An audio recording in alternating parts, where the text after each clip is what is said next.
खुदावंद यीशु की अंजील मुक़द्दस यूहन्ना के मुताबिक उसका 11 बाब 19 से 27 आयत तक। उस वक्त बहुत से यहूदी मार्था और मरियम के पास आए थे ताकि उनके भाई की बाबत उन्हें तसल्ली दे। मार्था ने जो ही सुना कि यीशु आ रहा है तो उससे मिलने को गई, मगर मरियम घर में बैठी रही। मार्था ने यीशु से कहा, ए खुदावंद, अगर तू यहाँ होता तो मेरा भाई न मरता, और मैं जानती हूँ कि अब भी तू खुदा से जो कुछ मांगेगा खुदा तुझे देगा। यीशु ने उससे कहा, तेरा भाई जी उठेगा। मार्था ने उससे कहा, मैं जानती हूँ कि वो यौम आखिर को क़यामत में जी उठेगा। यीशु ने उससे कहा, क़यामत और ज़िंदगी मैं ही हूँ। जो मुझ पर ईमान लाता है, अगरचे वो मर गया हो तो भी जिंदा रहेगा, और जो कोई जिंदा है और मुझ पर ईमान लाता है वो अब तक कभी न मरेगा। क्या तू इस पर ईमान लाती है? उसने उससे कहा, हाँ ए खुदावंद, मैं ईमान ला चुकी हूँ कि तू अल-मसीह इब्ने खुदा है जो दुनिया में आने वाला है। पाक कलाम के पढ़े और सुने जाने पर खुदावंद की बरकत हो, खुदा का शुक्र हो।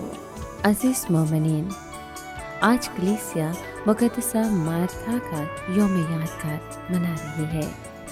क्या आपको याद है कि जब यीशु मरियम और मार्था को मिलने गया और उनका भाई लाज़र 4 दिन पहले ही मर चुका था, जब वो वहाँ पहुँचा तो मार्था ने उससे कहा, ए खुदावंद, अगर तू यहाँ होता तो मेरा भाई न मरता।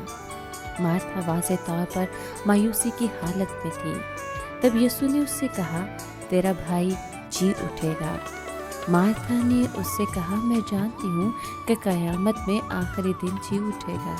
यह मार्था यीशु की बात को समझ ना सकी। वो मुस्तक़बिल के मुमकिनात पर गौर कर रही थी, ना कि हाल की सच्चाई पर। वो असल में उम्मीद नहीं रखती थी कि चीज़ें तब्दील हो सकती हैं। हम में से बेशतर मार्था की मानित हैं, मुश्किलात में फंसे हुए, जो समझ नहीं सकते कि खुदा हर चीज़ को दोबारा ठीक कर सकता है। लेकिन यीशु ने लाज़र को मुर्दों में से ज़िंदा किया। वो आपकी ज़िंदगी के सब लाज़र भी ज़िंदा कर सकता है। इसमें चाहे आपको रिश्तों की बहाली के लिए उसकी ज़रूरत हो, या आपकी सेहत या माशी हालात को ठीक करना हो, या फिर उन रुकावटों को दूर करना हो जो आपकी ज़िंदगी में उसकी मर्ज़ी को पूरा करने से रुक रही हैं। आपकी ज़रूरत चाहे कैसी भी हो, खुदा के लिए हर चीज़ मुमकिन है।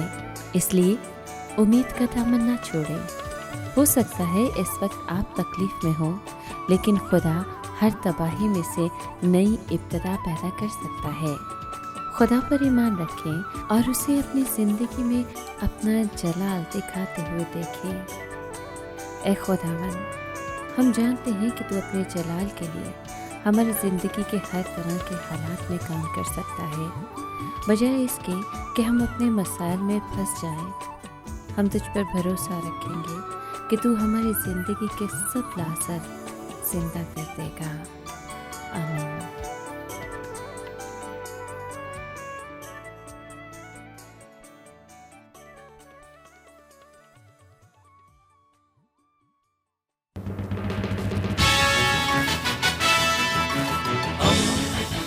दोस्ती का पैगंबर, रेडियो वेरितास एशिया।